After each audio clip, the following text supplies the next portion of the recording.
child.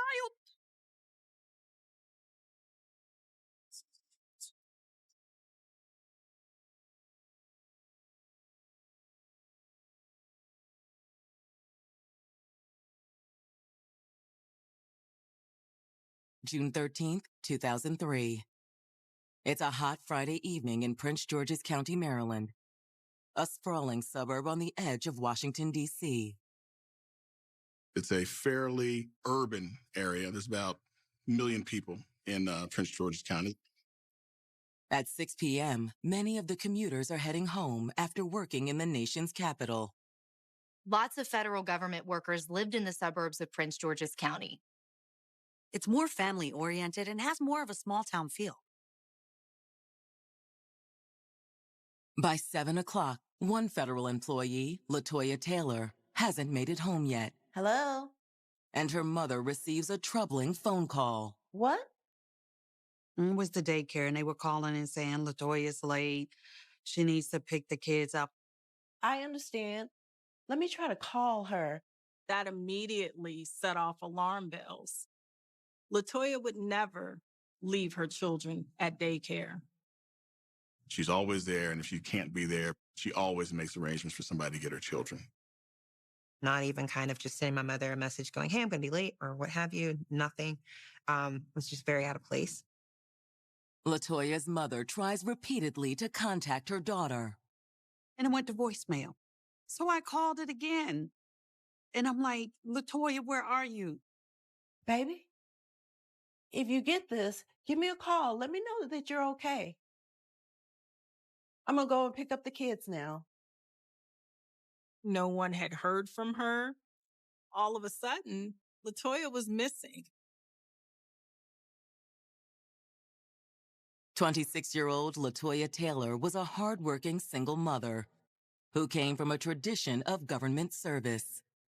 Her mom was a police officer, so there was always police officer friends around, and it was just a lifestyle that she was accustomed to being around, and she enjoyed it. She started clerical when she first started working for the federal government. And then as she saw other job openings, she decided that she wanted to go after those positions. It was important for Latoya to be independent. She wanted to be able to handle her life her own way and take care of her business. And that's exactly what Latoya did. After years of clerical work, Latoya had landed an administrative job with the Internal Revenue Service. The IRS doesn't hire just anyone. They make sure they vet every employee. And for Latoya to have passed every interview, every application process was a big deal. She definitely wanted to be well off and have a life that she would feel comfortable for herself and her children. By 1998, Latoya was a proud mother of two. And while the relationships with her children's fathers hadn't worked out, she was determined to give her kids everything. Everything she did was just in an effort to take care of her kids. She loved her children very much, like would do anything for her kids. She was just a great mom. She did her best to raise them and take care of them. But she wouldn't have to do it alone forever.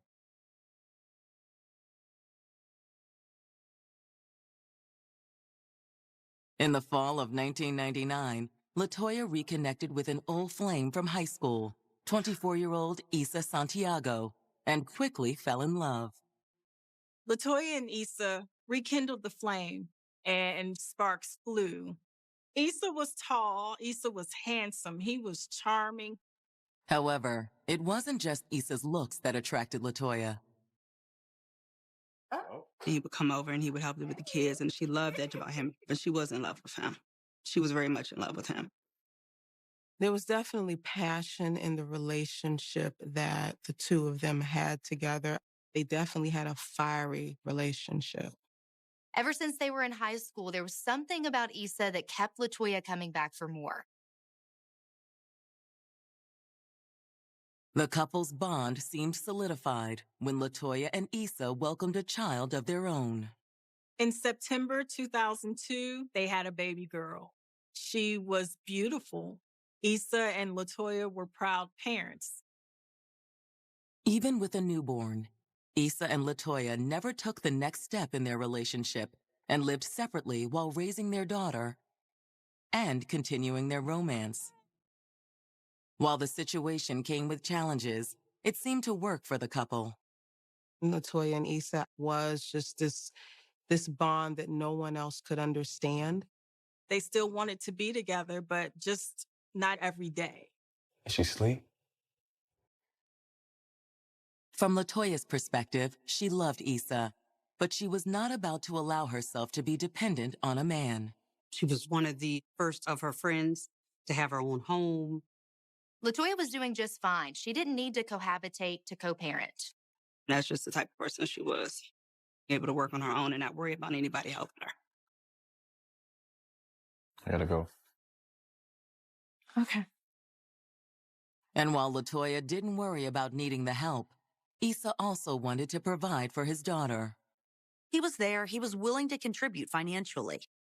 Even though LaToya managed on her own, she's not going to turn down child support. Oh. He was paying money underneath the table, if you will, not pursuant to a court order. He was giving LaToya money for diapers and help with daycare expenses. They seemed to have this oddly yet unique family. But on the evening of June 13th, 2003, this family would be ripped apart by a distressing phone call. She didn't make it home to get her kids.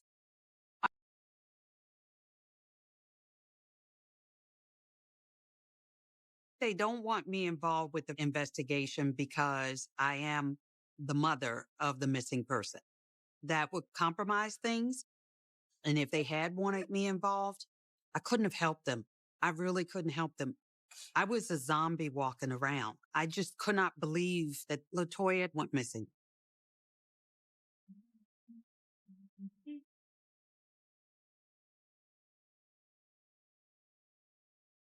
In June of 2003, 26-year-old LaToya Taylor appeared to be on the fast track to success.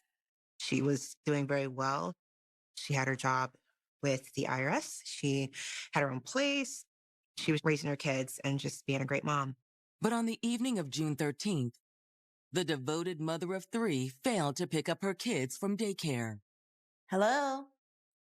The daycare called her mom. And that's when it just started to go downhill. What? I'm like, something's got to be terribly wrong. LaToya would never not come and get her kids.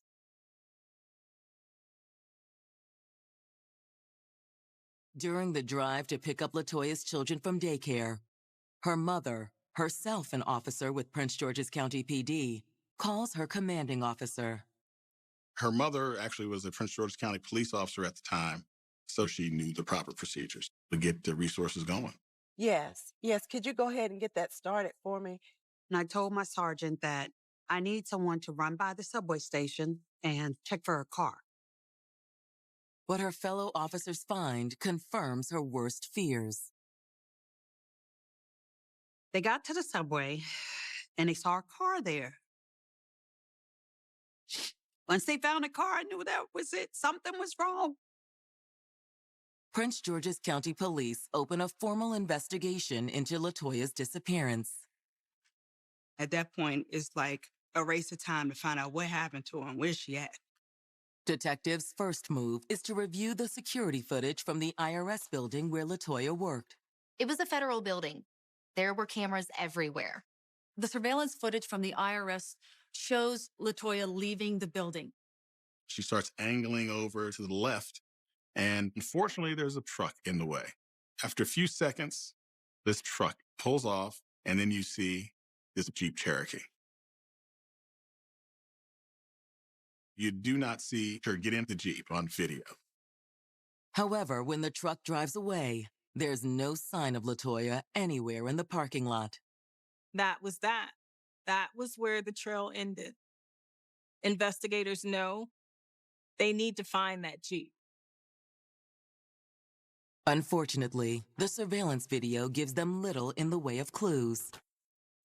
We tried to run down the Jeep Cherokee itself, but the video did not give a license plate. As night falls, detectives track down one of LaToya's friends from work. They interviewed a friend of LaToya Taylor's, found out what was going on. Anything unusual or out of the ordinary happened with LaToya today? Not really. According to this friend, Friday had started out like any other day. She got in there on time. She was working up until around 1 o'clock when she was going to take her lunch, which was normal.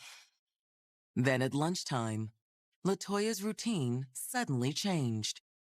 She canceled lunch that she would regularly do with her coworkers, and she left that day. She said she had to go get money. She said she was going to the bank or an ATM. She didn't really say. She just left, and that was the last time I saw her.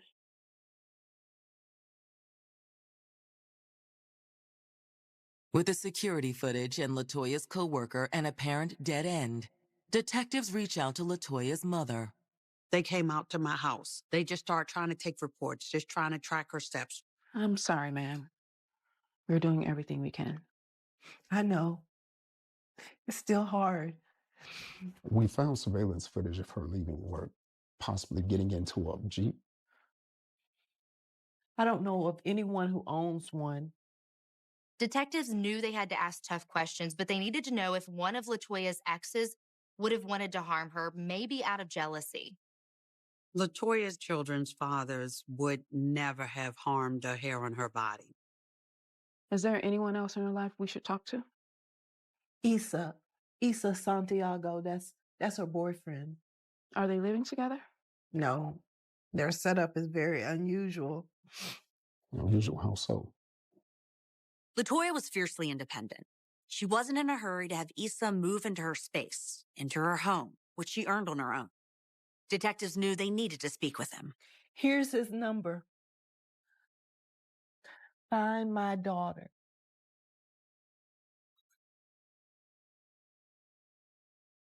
On Saturday, June 14th, detectives contact the father of LaToya's 9-month-old daughter and ask him to come in for an interview. When a woman goes missing, the first person the police are going to look at are the males that are closest to her. He's her boyfriend. They just had a baby together. Issa is the closest man to LaToya at this point. That afternoon, Issa Santiago arrives at the station and sits down with detectives. All right. Thanks for coming in to talk to us, Mr. Santiago. No problem. Have you guys heard anything about Toya yet? Her mom called me. He's just as concerned as everybody else that she's missing. He told investigators he would do anything to help find where LaToya was. Now, when was the last time you saw LaToya? Last weekend. I went over to see my baby girl. Have you spoke to her since then? Yesterday morning. Called at work. Issa had just spoken to LaToya on the phone, and everything seemed normal. Everything was fine. Did she say anything about lunch plans? No. We just talked about our daughter. I was supposed to go see her this Sunday. So we and LaToya get along? Of course we do. He says they was on good terms. Everything is fine with them. You know, there's no problem with him and Toya. But you don't live together? No, we don't. Why is that? It's a little complicated. Tell us about it. What Issa tells detectives next adds an explosive new angle to the case. Investigators are shocked to find out that Issa is actually married. He also had this other life as well. And now detectives wanted to know, did the love triangle have anything to do with LaToya's disappearance? Hi, excuse me?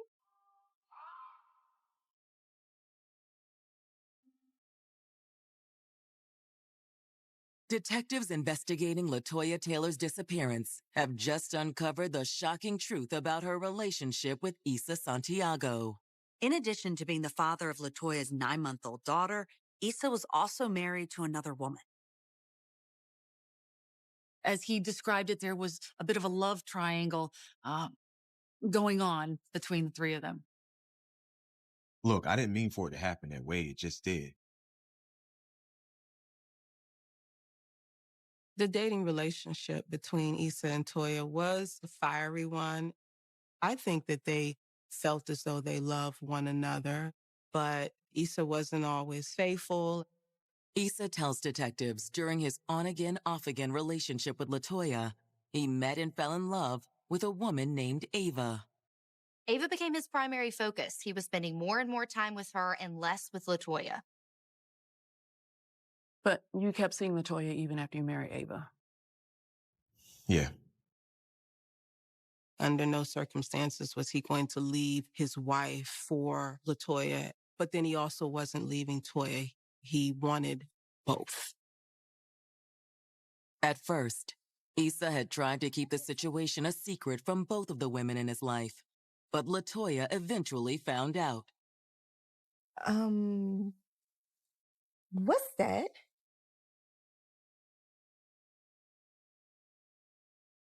I need to talk to you. You serious right now? She was very upset. She had spent the latter part of her teenage years, the earlier part of her 20s, dealing with him. And so for him to go and get married was a complete disruption to the life that they were going to have together. Toya. According to Issa, LaToya eventually came to accept the situation. It's a tug of war where she wants to shut him out of her life and her relationship, but then she wants to keep that door open because she's in love with this man. LaToya and Issa's affair continued, although there was one person who was left in the dark. He clearly did not want his wife to know that he was still dealing with LaToya. According to Issa, in the spring of 2002, things suddenly became more complicated. Toya and Ava were pregnant at the same time, both with girls who ended up being only a few months apart. Once LaToya realized she was carrying Issa's baby, she decided to make a more brazen move. Hi, excuse me. Can I help you? Yes. My name is LaToya, and Issa and I have been in a relationship. I swear I didn't know anything about you. I just found out he was married. Toya wanted her to know that I exist. We have a relationship. We've had a relationship, and I'm now pregnant, and we need to figure this out. According to Issa, he came home to find the women face to I face. just found out. Toya, what are you doing? Really? He decided that he did not like what he thought was going on, them talking and discussing him. It probably made you mad, huh?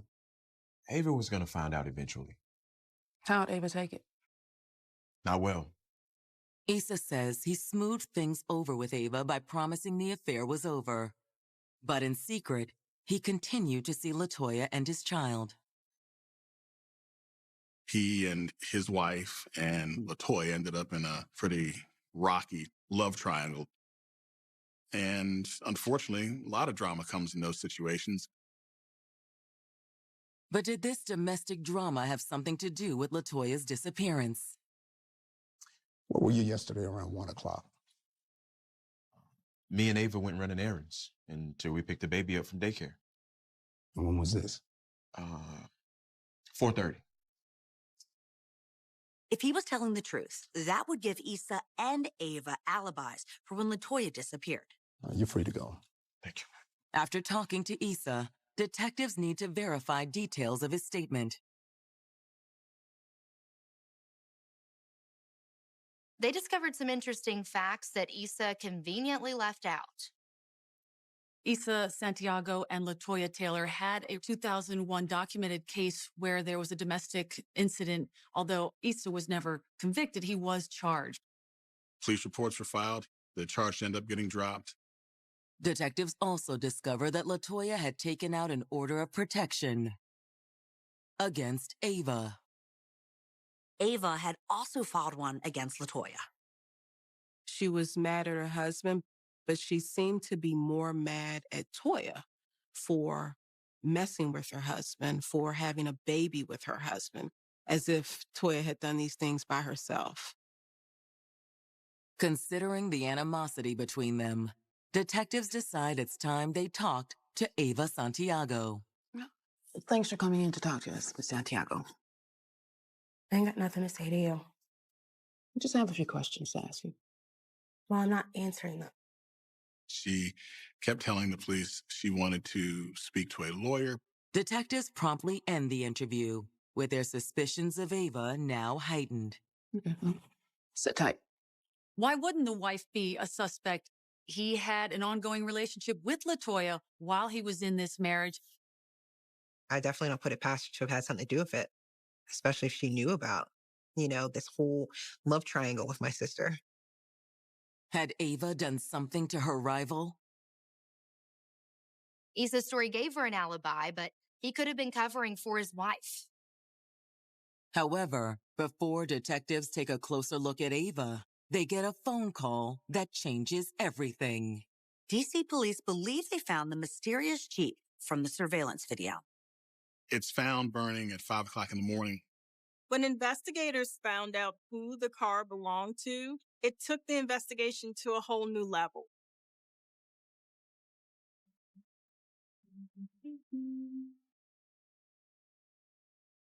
Sunday, June 15th, 2003. It's been 48 hours since LaToya Taylor walked out of her office at lunchtime and disappeared. But detectives have just received a tip that could be the key to solving the mystery. DC police were called to the report of a vehicle fire on Spring Road in Northwest Washington. The burnt-out vehicle is a dark-colored Jeep.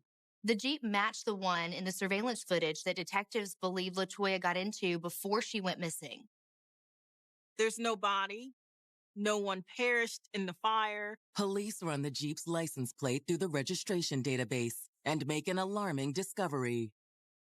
They're shocked to learn that it's registered to the Santiagos, Issa and Ava. The records also revealed that Issa recently reported the Jeep stolen. However, it's when the car was reported stolen that makes detectives take note. He didn't make the report until after they discovered the car on fire. Go figure. Issa told investigators that he drove home as usual, parked it. The next morning, he came out and the vehicle was gone. Detectives working the LaToya Taylor case find that hard to believe. First, there was the fact that Issa and Ava owned a Jeep very similar to the one spotted when LaToya disappeared. And then, oh, wait a second. All of a sudden, his Jeep is stolen. And then, on top of that, it set a fire.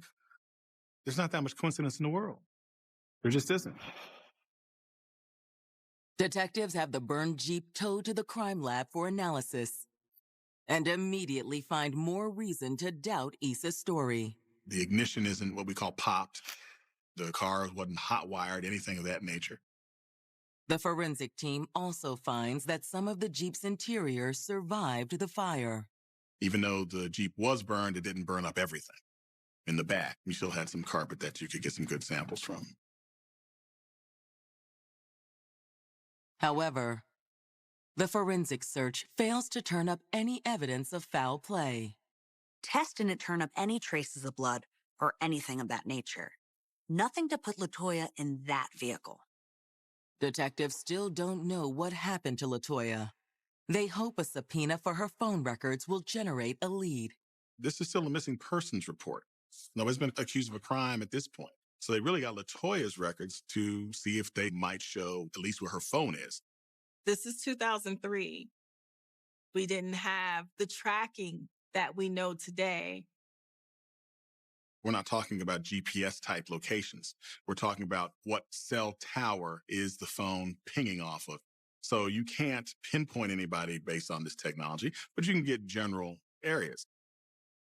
Tracing the towers LaToya's phone pinged off of gives detectives a clear idea of her movements after she walked out of the IRS building on Friday afternoon.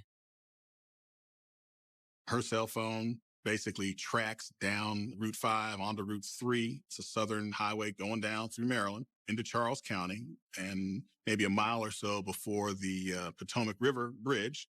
Then in the tiny rural town of Newburgh, Maryland, 33 miles from Prince George's County, LaToya's phone stops moving. Newburgh, Maryland is off the beaten path. It's not DC at all. No one knew why LaToya had any business being that far away from her home. That tower in Newburgh was picking up LaToya's cell phone with over 100 phone calls that were unanswered. When you have all of these phone calls hitting off one tower, you know that that phone was not moving. On Thursday, June 19th, DC detectives drive to Newburgh to assist in the search. In that search area, you had the Charles County Sheriff's Office, the DC Police, Prince George's County Police, the Natural Resources Police. It really was a collaborative effort. It is nothing but fields and woods off of 301. You're only a mile or so from the bridge. There's not much out there at all. After hours of searching, one officer alerts the search team. I think I see something up here. Oh. It was back up off the road in a wooded area that no one would be in. He approached that area and ultimately found what was a decomposed body. She is wrapped in 2 large black plastic trash bags with duct tape holding them together. Detectives are fairly certain the dead woman is LaToya Taylor. It's a Black woman wearing a denim dress similar to what LaToya Taylor had worn on the day of her disappearance. She's out there in the field for a week. The temperatures were exceedingly hot at that time, and there was a lot of decomposition. Despite the condition of the body, one thing is immediately clear. There's a bullet hole in the back of her head. Investigators believe this is no longer a missing persons case. This is a homicide.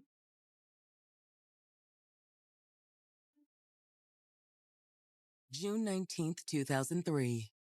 In a field near Newburgh, Maryland, 33 miles from Prince George's County, police have just found the body of a woman they believe is missing mother of 3, LaToya Taylor. Detectives found her wrapped in garbage bags with a gunshot wound to her head. There are no shell casings. There are no bullets. There's only a body.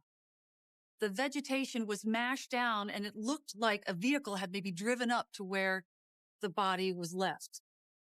When detectives survey the ground where the body had been, they find a crucial piece of evidence. LaToya Taylor's phone was actually found underneath of her body in that field. They charged the phone, turned it on, and quickly determined the phone was LaToya's, which meant the body was most certainly LaToya Taylor. The news is devastating to LaToya's friends and family. It's bittersweet because we was able to bring her home, but it wasn't the way we wanted her to come home.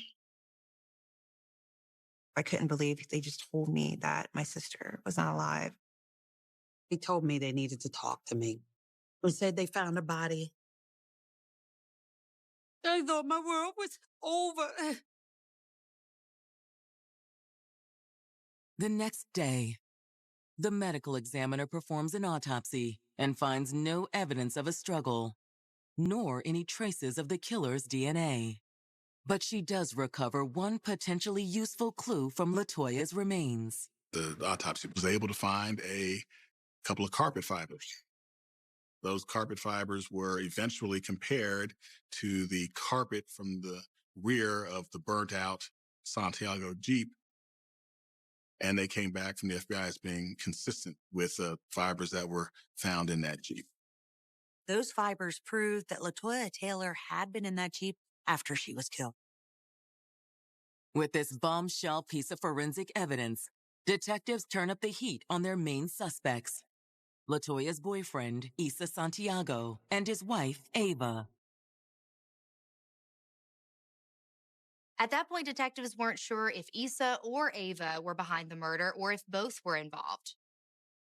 Investigators get a search warrant to search the Santiago's home. We did do search warrants, which did not turn up a handgun. We didn't find anything. No handguns, no ammunition, no bloody clothing.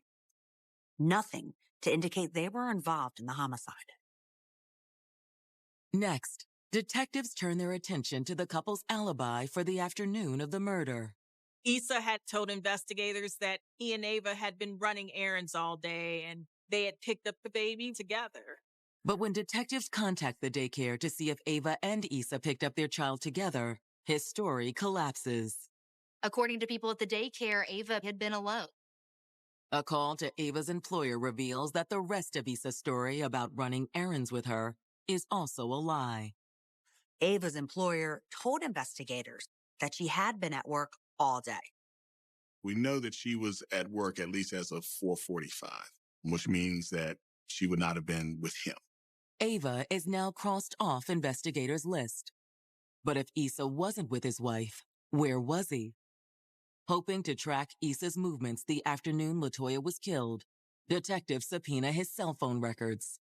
Once you start looking at the phone records, then things really come into sharp focus. Because if you take a look at the location of Santiago's phone that he was using and LaToya Taylor's phone, you see both those phones basically at the same time marching down from Prince George's County into southern Maryland, both of them.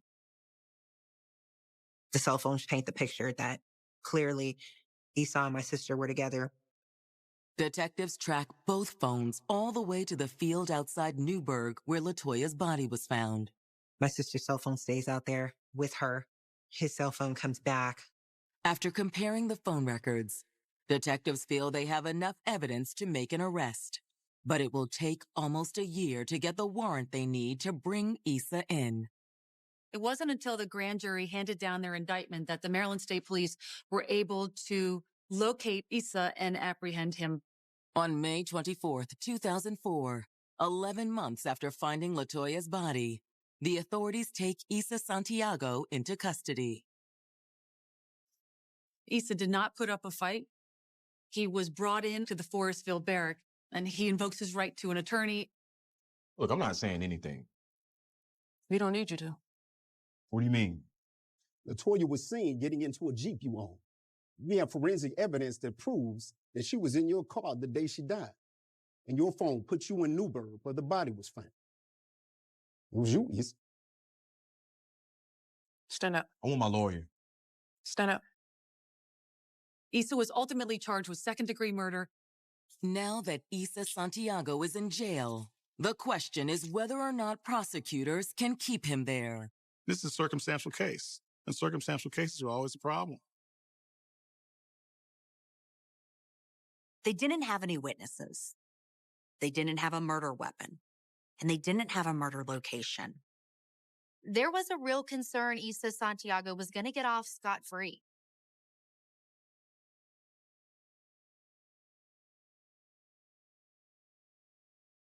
In the early 2000s, cell phone tracking was far less precise than it is present day.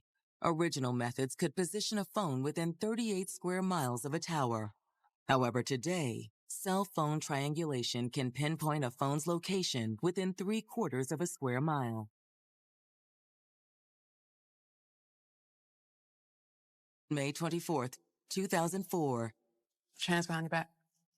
Detectives arrest Issa Santiago for the murder of 26-year-old LaToya Taylor, the mother of his now 20-month-old daughter. When investigators finally arrested Issa, they wanted a solid case. They wanted evidentiary support.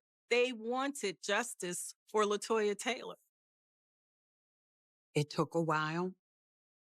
They were not going to rush and not be able to pursue the charges. Even though I didn't like it, I was fine with it.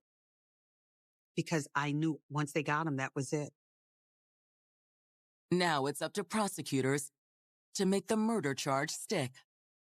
We did not have any eyewitness to say that I saw him shoot LaToya Taylor or that I saw Issa Santiago dump this body in that field. However, building their case in the months before Issa's arrest, detectives did uncover a motive. Issa and LaToya had a court date coming up on June the 18th for child support. Just 5 days after LaToya was reported missing. Prosecutors contend Issa was willing to contribute, but he did not want it to be a matter for the courts or his wife, Ava. He was okay just as long as it was on his terms. If he could do it at night and just give a little bit of money here and his wife and I know, he's fine. LaToya was not okay with the situation. The payment became sporadic, and he was coming by all hours of the night handing money off. He was giving LaToya money, but as far as being court ordered to pay it, yeah, that's a different level. The moment LaToya went to court and filed child support legally, Issa had a problem. Investigators suspect that may have been a motive for murder. When Issa stands trial in February of 2006, the prosecution lays out what they believe transpired the day LaToya was killed. June 13th, they did make connection with each other very briefly over the phones in the morning, Hi, LaToya speaking. which in our view, that was the setup. Hey, it's me. I got that money for you. Can you meet me at lunch? Fine. I'll come out front. Investigators believe Issa was the one, in fact, to pick up LaToya from the IRS building at lunchtime. Have you got the money? I have to go buy an ATM. Okay. According to the prosecution, Issa lured LaToya away from work for the sole purpose of killing her. She got in the car with him and then was never heard from again. He drove her somewhere, maybe under a bridge or some secluded area, wanting to talk about the court case. No one knew except for Issa. Serious? After all that I do for those kids, and you're gonna try to take me to court? You want to do right by our daughter?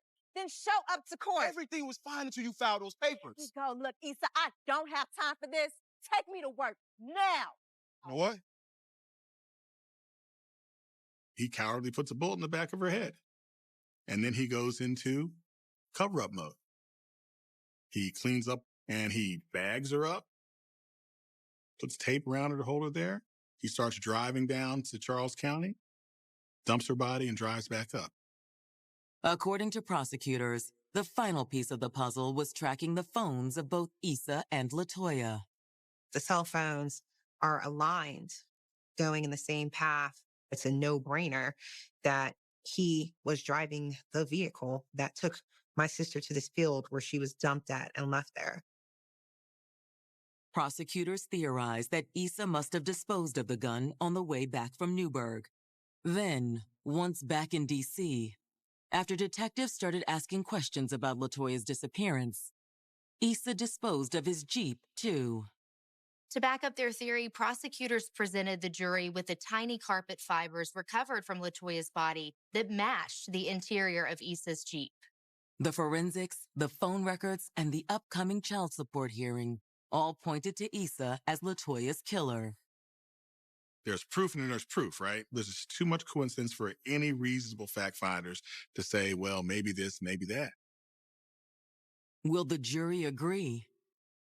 On March 1st, 2006, the verdict is read. Issa was found guilty of second-degree murder. He was sentenced to 55 years. For LaToya's family, the possibility that Issa could ever be released falls far short of justice. I don't think that he should ever be allowed to come out. Part of me is still even more angry that he just absolutely refuses to admit to it and won't give the family some closure and tell us what happened. With the trial behind them, all LaToya's family can do is continue to try to pick up the pieces. Part of my heart was lost when I lost LaToya. It sounds crazy because I'm still breathing, but I stopped really breathing. I stopped really living. I've made it a point to kind of be closer to my family members and make sure that I kind of just treasure every moment and don't take anything for granted.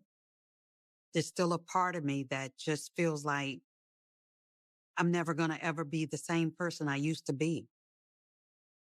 She's supposed to be here.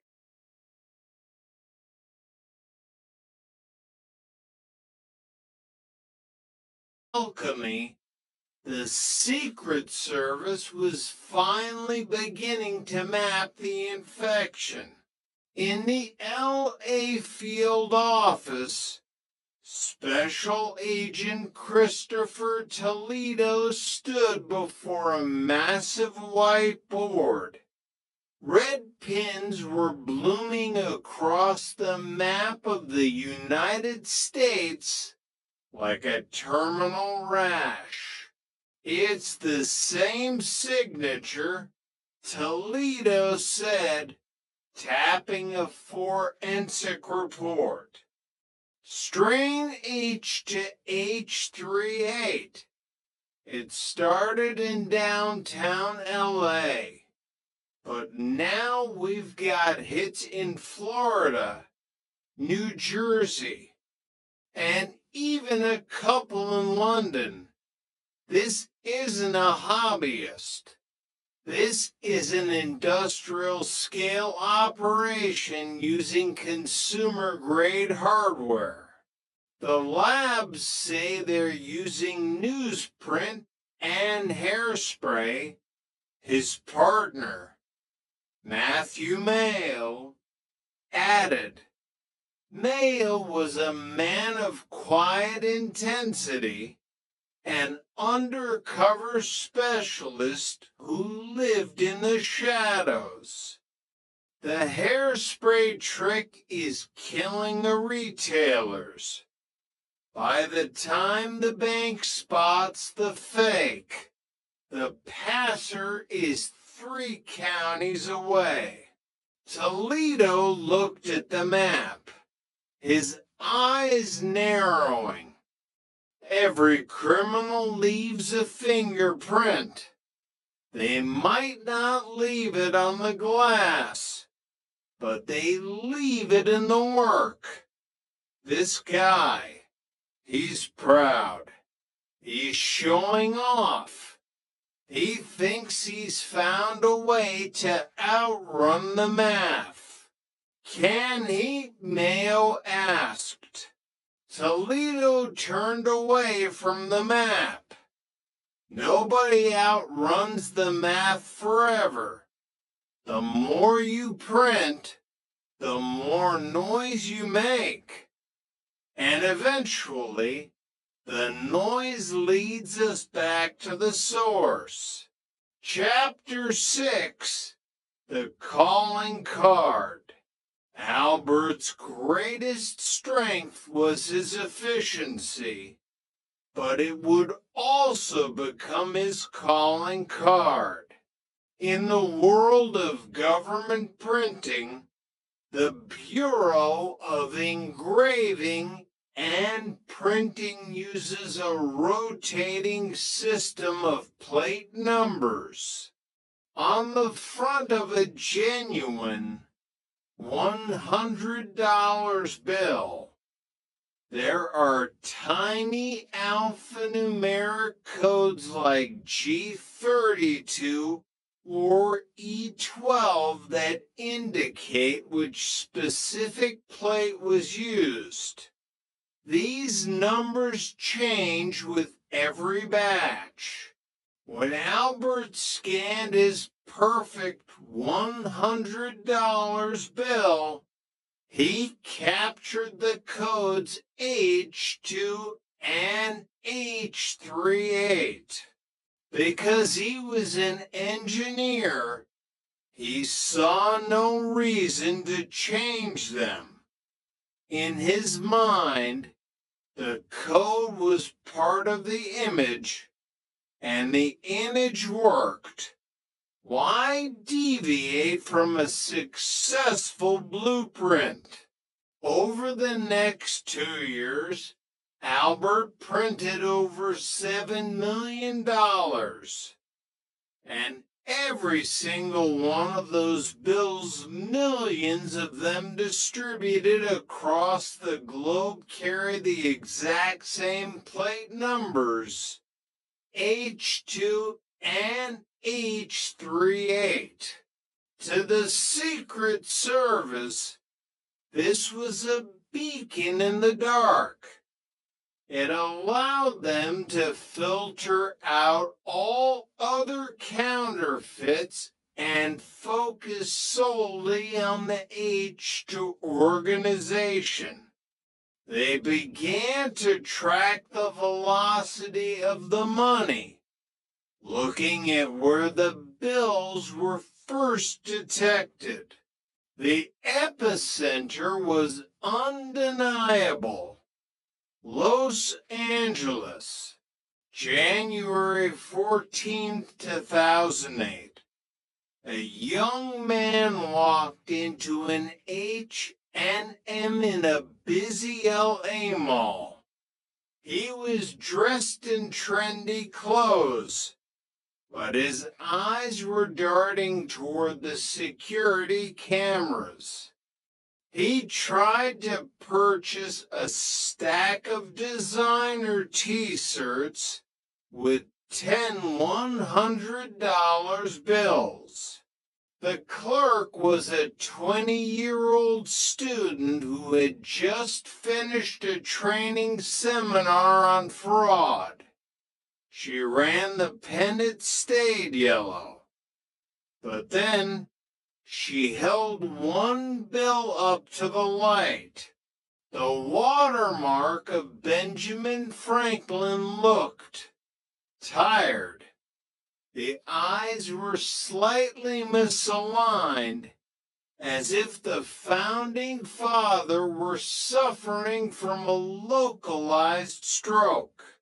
She whispered to her manager. Security was called.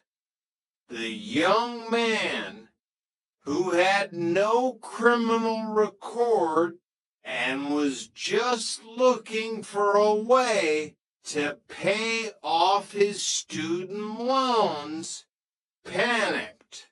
In the cold, gray interrogation room of the LA field office, Agent Mayo didn't use a hammer. He used a mirror. You're a good kid. Son, you've got a life ahead of you. Do you really want to spend the next decade in a federal penitentiary for a guy who doesn't even know your name? The kid cracked in 20 minutes. He didn't know Albert, but he knew the tier-to guy in the neighborhood. The Secret Service had their first thread, and they began to pull. Chapter 7, The Popeye's Trap. The investigation moved with the slow, grinding inevitability of a glacier. They flipped the tier to dealer, who led them to Troy Stroud. Stroud was a formidable target. He was a professional, a man who lived in a $1 million home and drove a white Range Rover with the confidence of a CEO. He was the bridge between Albert's hidden laboratory and the chaotic reality of the street. The agents set up a sneak and peek warrant a controversial tactic that allowed them to enter Stroud's home while he was out, search for evidence, and leave without him ever knowing they were there. Mayo and a team of specialists picked the lock of Stroud's back door at 2:00 a.m. They moved like shadows, using flashlights with red filters. They found luxury goods, stacks of genuine cash, but no printers. He's not the source, Mayo whispered into his comms. He's just the warehouse. The agents shifted their focus to surveillance. They followed Stroud for weeks, mapping his every move. One afternoon, Mayo was tailing Stroud's Range Rover when it pulled into a Popeyes chicken drive-thru. This is it, Mayo thought. The arrogance of the successful. As Stroud waited for his spicy chicken, Mayo parked around the corner, sprinted to the back door of the restaurant, and flashed his badge at the startled manager. "Give me your hat and apron," Mayo commanded. Now, seconds later, Mayo was standing at the drive-thru window. Stroud pulled up, the bass from his car stereo vibrating the window glass.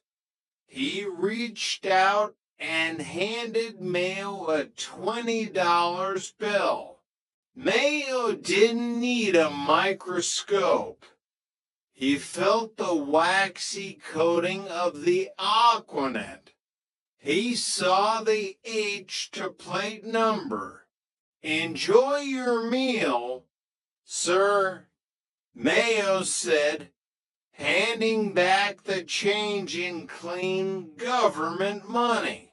Stroud drove away, laughing at something on his phone, never realizing he had just handed a counterfeit bill directly to the federal agent who was about to dismantle his life. "We have the link," Mayo said into his radio as he stepped away from the window. "Follow him. He's going to the printer." Chapter 8. The Shadow over Lawndale. The trail led from the Popeyes directly to a townhouse at 331 West 166th Street in Lawndale. It was a quiet, unassuming neighborhood of manicured lawns and family cars.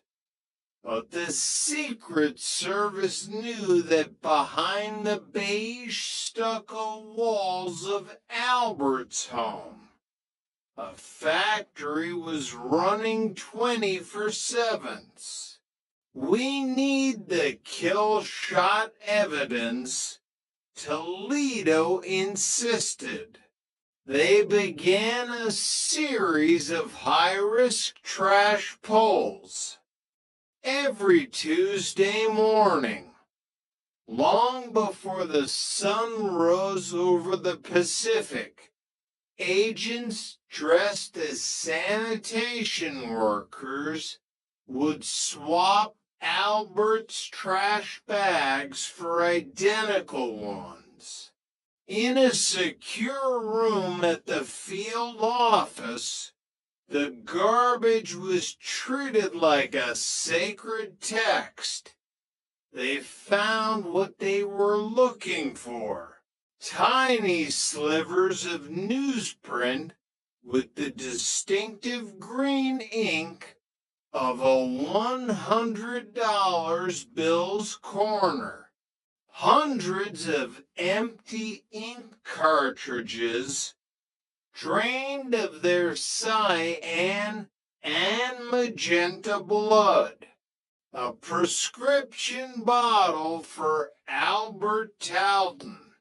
But the most damning piece of evidence was a simple receipt from a Staples office supply store. "Look at this," Toledo said, holding the thermal paper with a pair of tweezers. He used a Staples Rewards card. He's been racking up points on every gallon of ink he buys. Mayo stared at the receipt in disbelief. The man is printing millions of dollars, and he's worried about getting a free pack of highlighters next month. The greed is pathological. They went to Staples and served a subpoena. The records were a road map of the conspiracy. Albert was buying ink and paper in quantities that suggested he was running a medium-sized newspaper. The service moved into a hotel room directly across from the townhouse. They set up long-range thermal cameras and directional microphones. They watched the staff arrive every morning like clockwork. They saw Goldberg with his red backpack, which they now knew was filled with finished notes. They saw McCory in his orange Mercedes with the vanity plates. They watched the rhythm of the machine. On April 30th, they followed Albert to a specialty paper wholesaler. They watched him load 3 massive bales of newsprint into the back of his Mercedes. "That's enough paper for another 2 million, Mayo whispered, recording the handoff. "He's not stopping. He's accelerating." Chapter 9, The Breach. May 8th, 2008. The air in Lawndale was still, the kind of heavy silence that precedes a storm. To blocks away, a tactical team gathered in a windowless van. They were checking their weapons, adjusting their Kevlar vests, and breathing in the scent of nervous sweat. Albert was inside. Surveillance confirmed that Goldberg and McCory were also present. The directional mix picked up the rhythmic thrum-thrum-thrum of high-speed inkjet printers. Breach in 5, 4, 3. The battering ram hit the front door with a sound like a thunderclap. Secret Service. Get on the ground. Hands in the air. Albert was in the hallway, emerging from the master bedroom.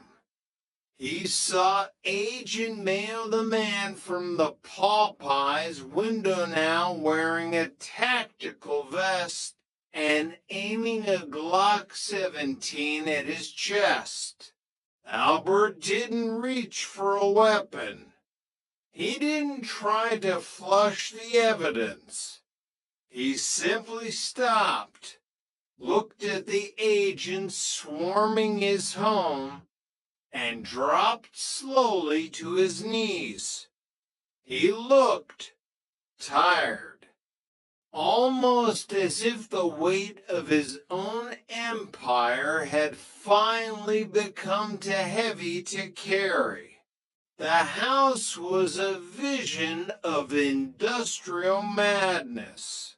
In the garage, thousands of $100 bills were hanging from makeshift laundry lines, drying in the breeze of electric fans.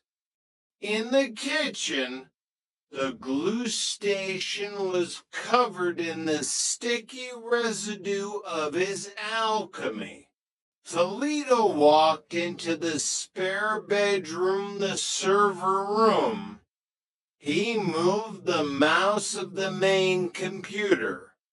The screen flickered to life, and there, in a high-resolution graphics program, was the face of Benjamin Franklin dissected into its digital components. Caught him in the act, Toledo said, a grim satisfaction in his voice.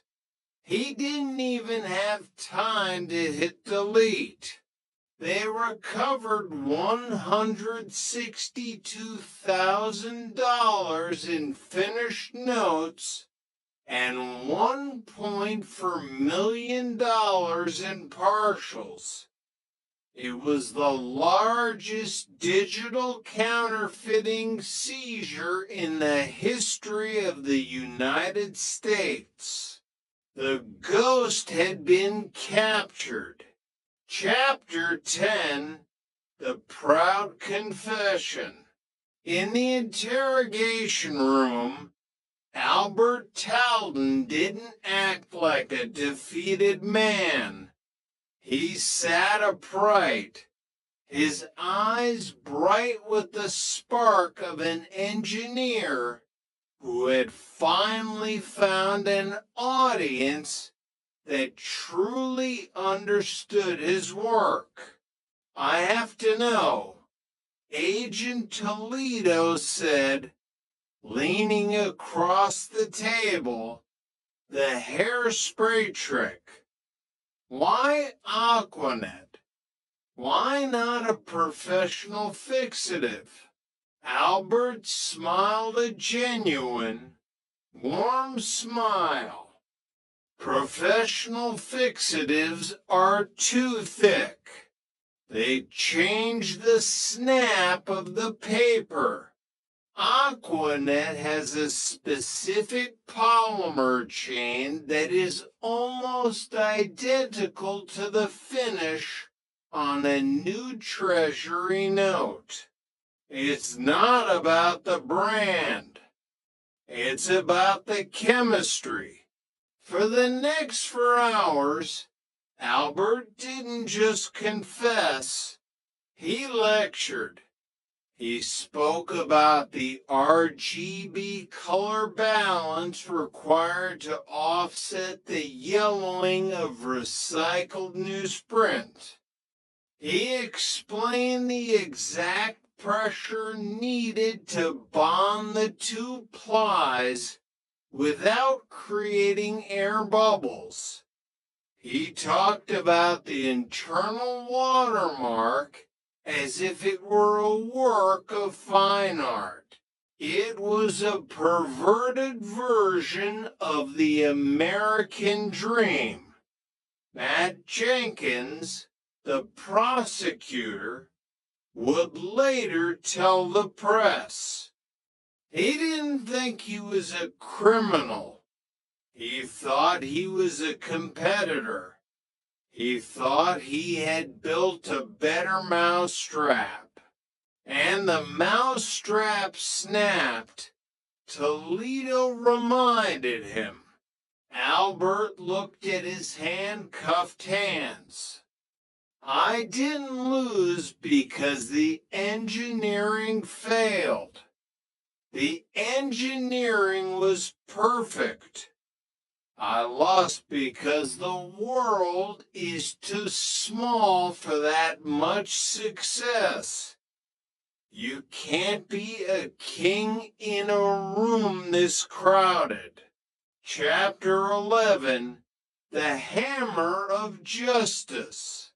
The trial of Albert Talton was less of a defense and more of a technical post-mortem.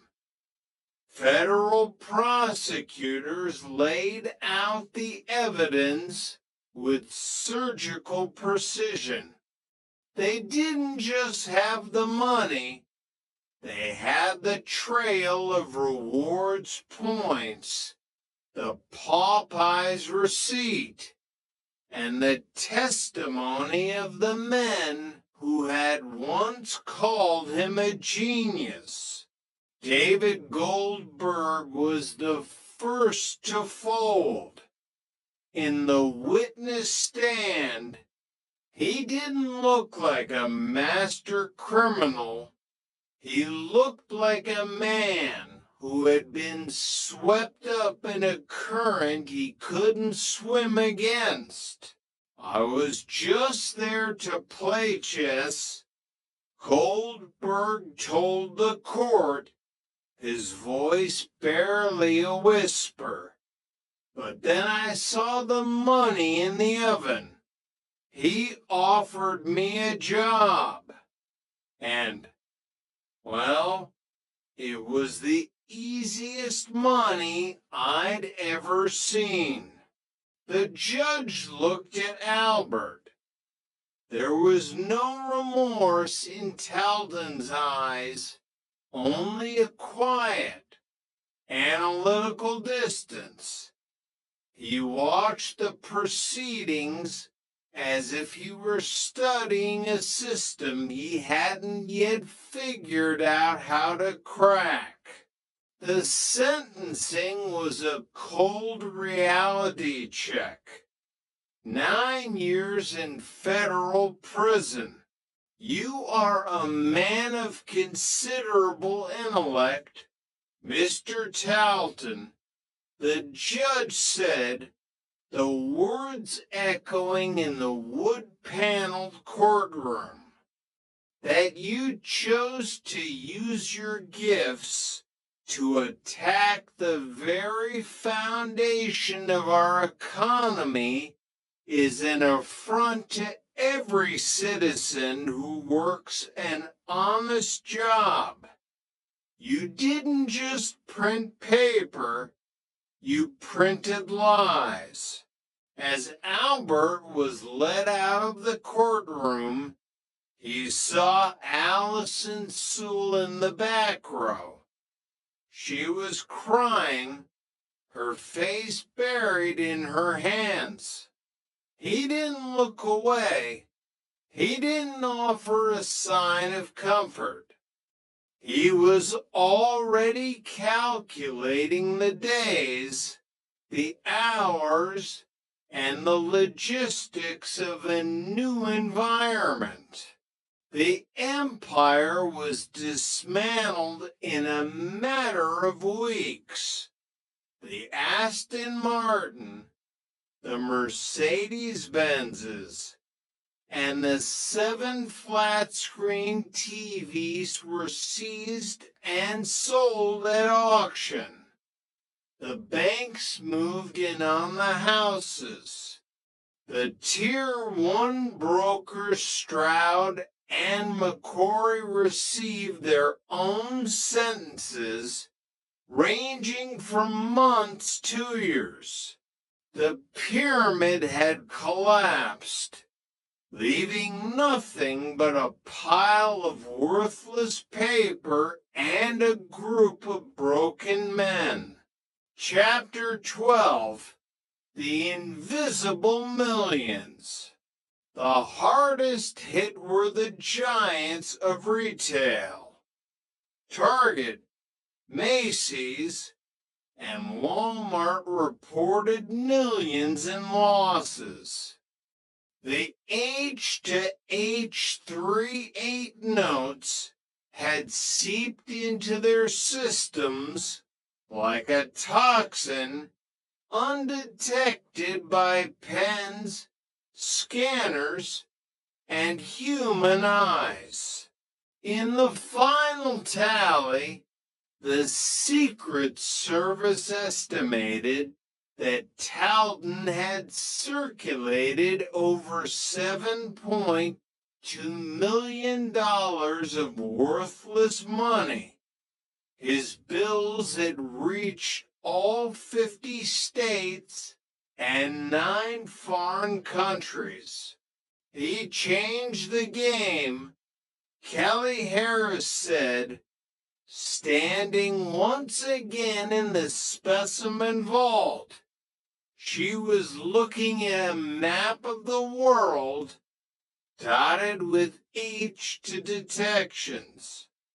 He showed that you don't need a state-sponsored lab to create a global threat.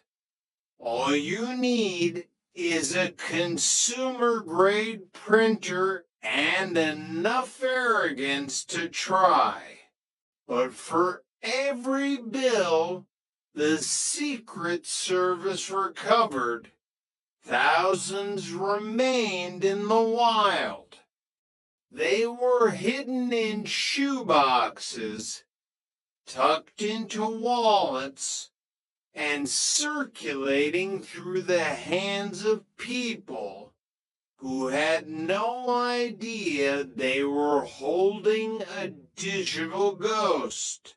The money is still out there, Toledo said, staring out of his office window at the LA skyline. And every time someone spends one of those hundreds, Albert Talton is still winning a little bit. Epilogue: The New Blueprint. The federal penitentiary was a world of gray concrete and steel mesh. But to Albert Talton, it was just another system with its own set of rules and vulnerabilities. He spent his days in the prison library, his eyes devouring technical journals and science magazines. He didn't talk much to the other inmates. He didn't join a gang. He remained the solitary engineer, his mind a quiet hum of activity. One afternoon, Goldberg called from a different facility. "Are you done, Al? Are we finally done doing dirt?" Albert stared at a page in a magazine and article about the rise of 3D printing and the development of conductive inks. He saw a future where machines could print circuit boards, engines, and perhaps something more tangible than paper. The straight life is slow. Dave, Albert said, his voice as calm as a summer morning. It's a funeral march. I'm just looking for a new rhythm. He hung up the phone and walked back to his cell. He looked at the rhythmic tick-tock of the clock on the wall. He still hated the sound. But as he sat on his bunk and began to sketch a new set of diagrams on a scrap of paper, he felt the old frequency returning. The machine wasn't gone. It had just been upgraded. Albert Talton closed his eyes and smiled. The alchemy wasn't about the money. It was about the power to create a world that didn't exist until you printed it. And Albert was always and would always be an engineer. The end.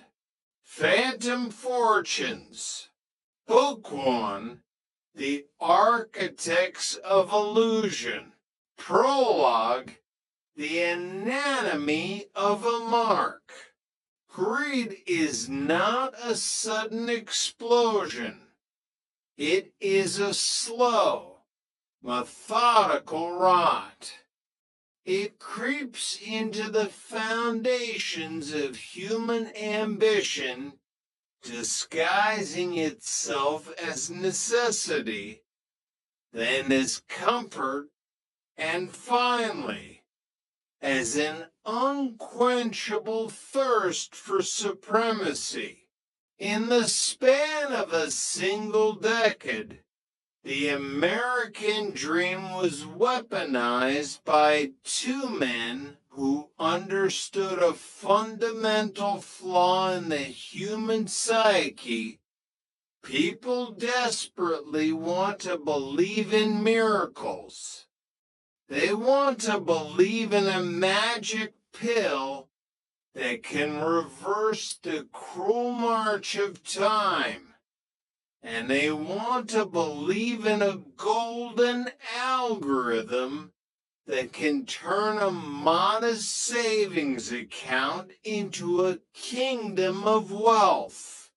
Two men to vastly different empires. One shared fatal hubris. In the damp, gray sprawl of Cincinnati, Ohio, a man named Stephen Warshak looked at the insecurities of the modern male and saw a gold mine. He didn't offer health.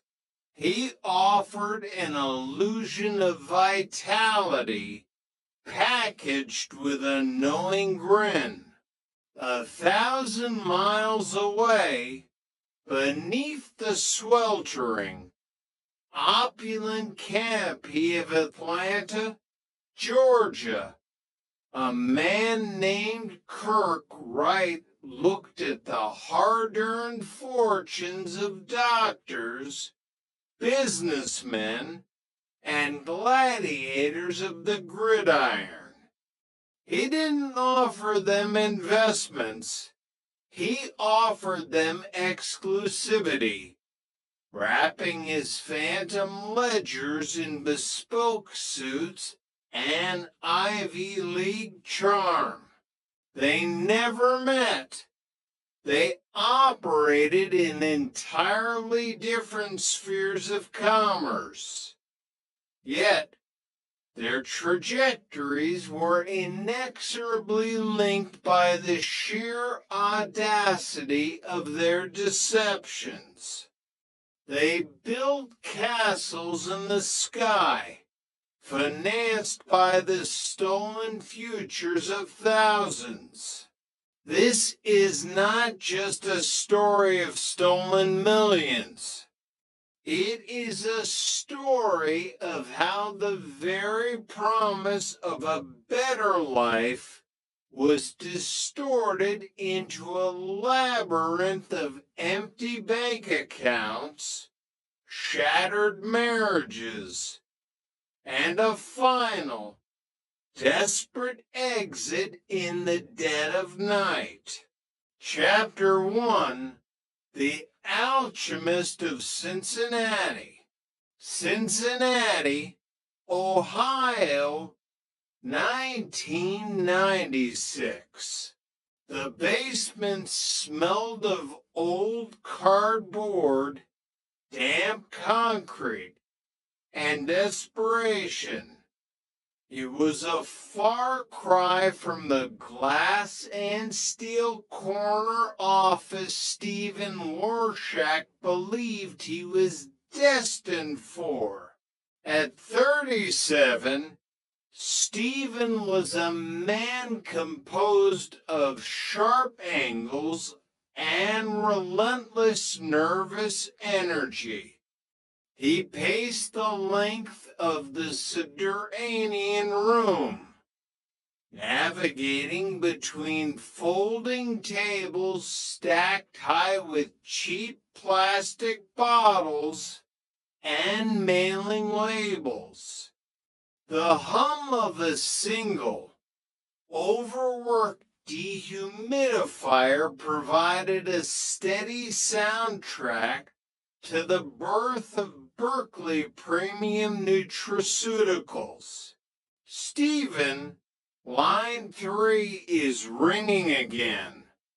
A voice called out. It was his mother.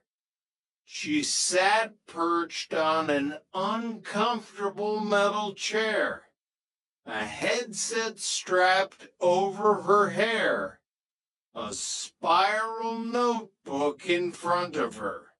She was his entire customer service department, his fulfillment center, and his confidant. Take the order, Mom, Stephen said, his eyes gleaming in the dim fluorescent light. Take the credit card. Don't let them hang up. He stopped pacing and picked up one of the bottles. The label was rudimentary, printed at a local copy shop. But it wasn't the packaging that mattered. It was the promise inside. Stephen wasn't a doctor, nor was he a scientist. He was an entrepreneur, which, in his mind, was something far more powerful. He understood desire. He knew that millions of men sat awake at night, staring at the ceiling, plagued by a quiet, agonizing loss of confidence.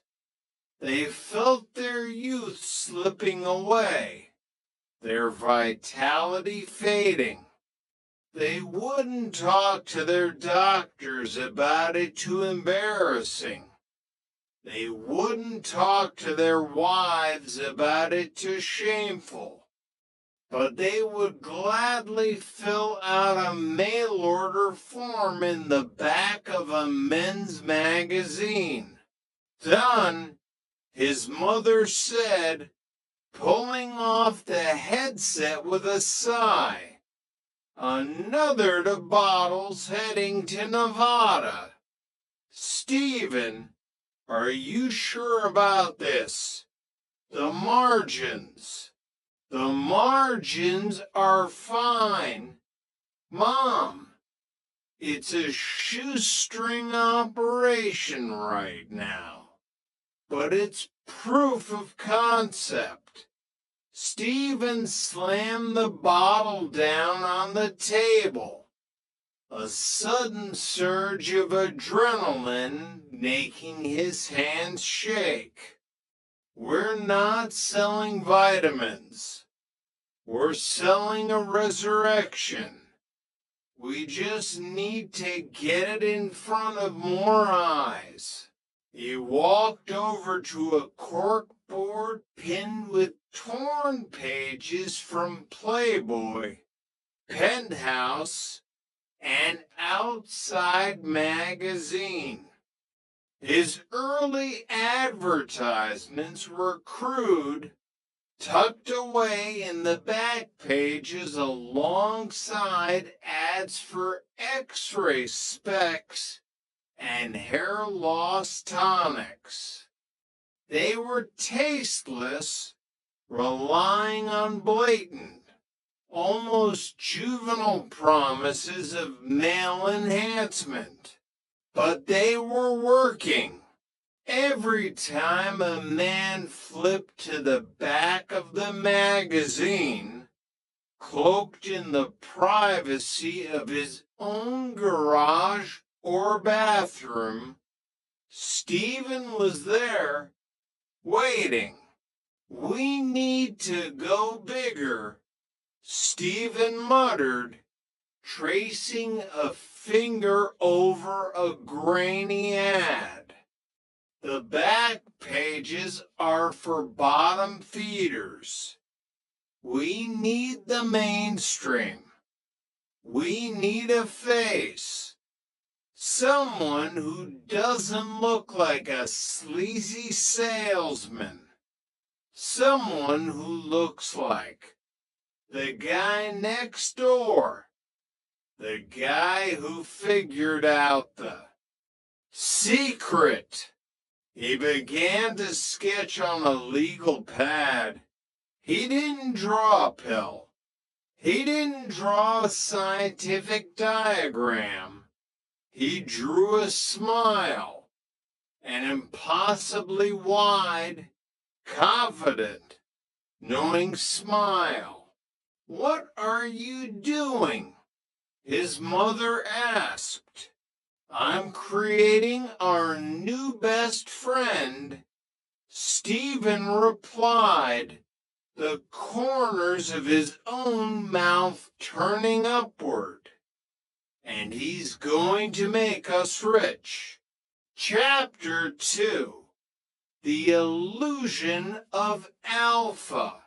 Atlanta, Georgia 1999.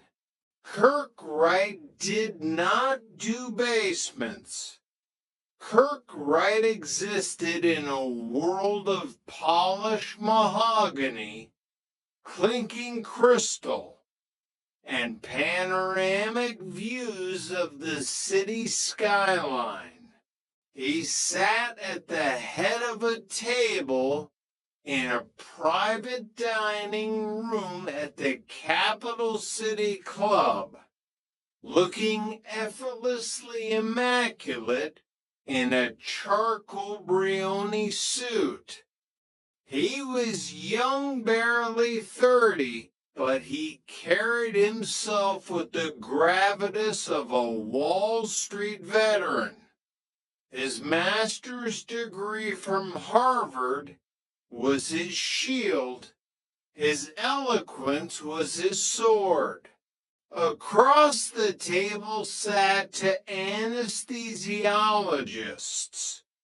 They were brilliant men in an operating room, but in the treacherous waters of high finance, they were merely wealthy tourists. And Kirk Wright was the ultimate tour guide. The problem with traditional mutual funds, "Gentlemen," Kirk said, his voice a smooth, resonant baritone, "is that they are designed for the masses. They are designed not to lose too much, which inherently means they will never gain enough. You are not the masses." He took a slow sip of his sparkling water, letting the silence hang. He knew the power of a pause. Kirk's journey to this table was built on a foundation of tragedy and opportunism. Growing up in the Bronx, he had learned early that money was the only real barrier between survival and living. A severe car accident in his youth had resulted in a substantial financial settlement. While other young men might have squandered it on fast cars and fleeting pleasures, Kirk had used it as seed capital. He began investing at 19. He made some returns, enough to pay for graduate school, enough to build a narrative. Now, he was the founder of International Management Associates, or EMA. It sounded grand. It sounded institutional.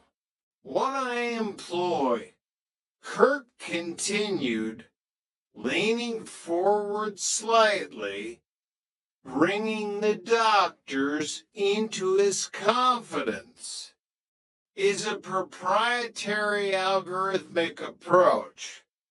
We exploit micro inefficiencies in the market, while the traditional firms are looking at the tide. I'm trading the ripples.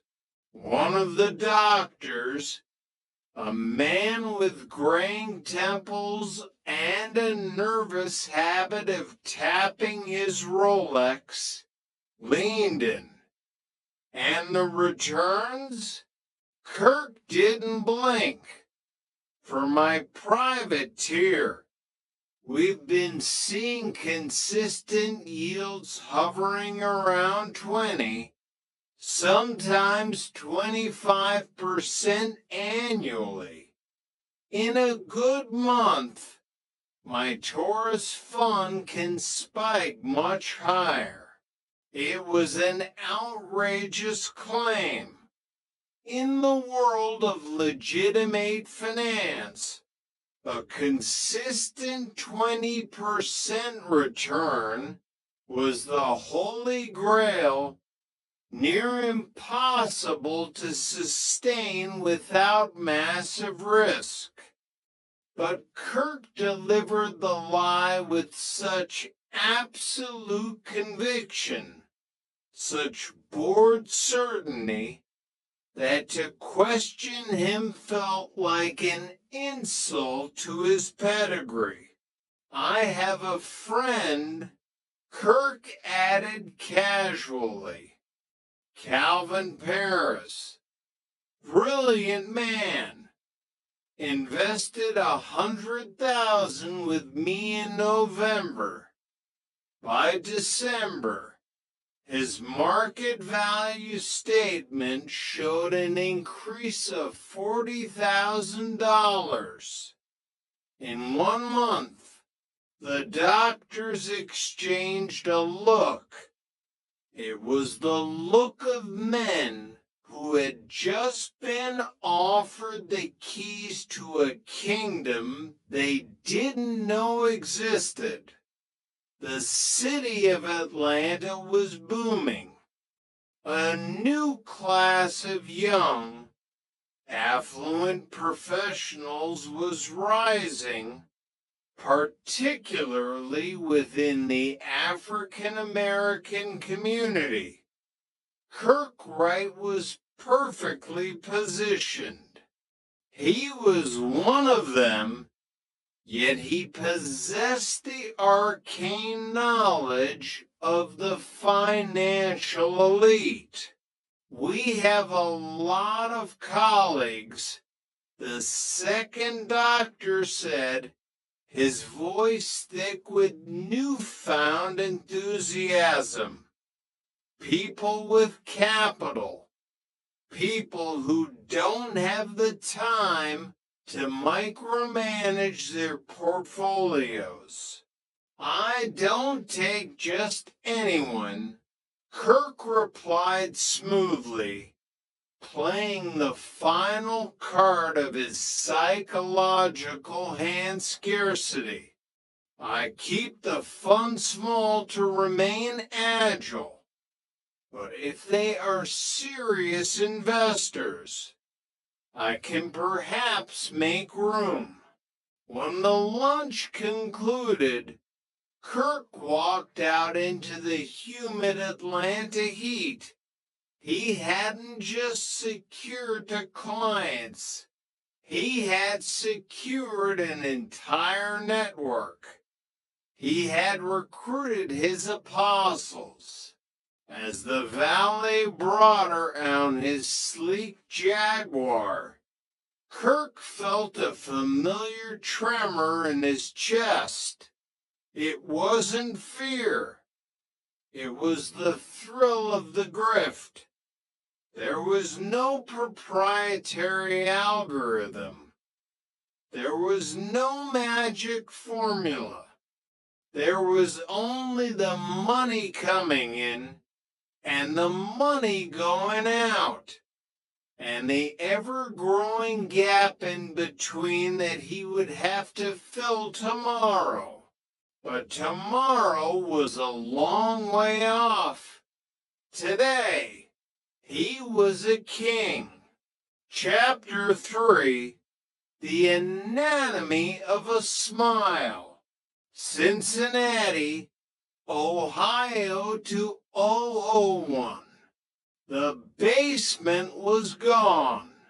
Stephen Warshak now stood behind a massive desk of imported Italian marble, overlooking a sprawling warehouse and office complex on the outskirts of Cincinnati.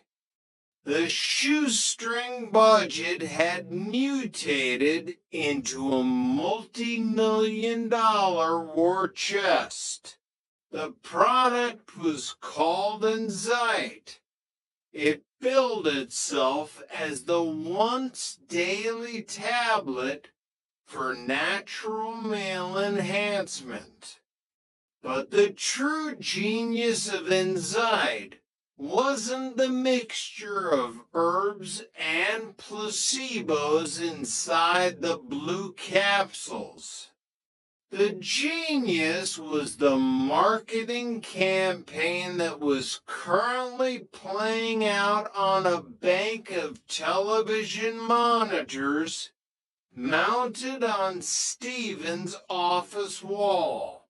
On the screen, a man with a cartoonishly exaggerated, blindingly white smile was walking through a neighborhood. He was whistling. Women stopped to stare at him. Neighbors waved. A voiceover, dripping with innuendo, asked, "Want to know why Bob is so happy?" Smiling Bob, Stephen whispered, staring at the screen with the affection of a proud father. The commercials were a master class in psychological manipulation. They never explicitly stated what Anxiety did. They didn't have to. The suggestive imagery, the exaggerated swagger of the character, the promise of a very happy Mrs. at home, it bypassed logic and went straight to the male ego. It's everywhere. Stephen, his marketing director, said, sitting on the leather sofa. We bought time on the major cable channels. We aren't hiding in the back of magazines anymore. We're on right after the local news. We're right next to the legitimate pharmaceutical ads. People think. We are a legitimate pharmaceutical. Perception is reality, Stephen replied, turning away from the screens. The other herbal supplement companies are playing small ball. They're afraid of the spotlight. We bought the spotlight, and Zeit is practically a household name.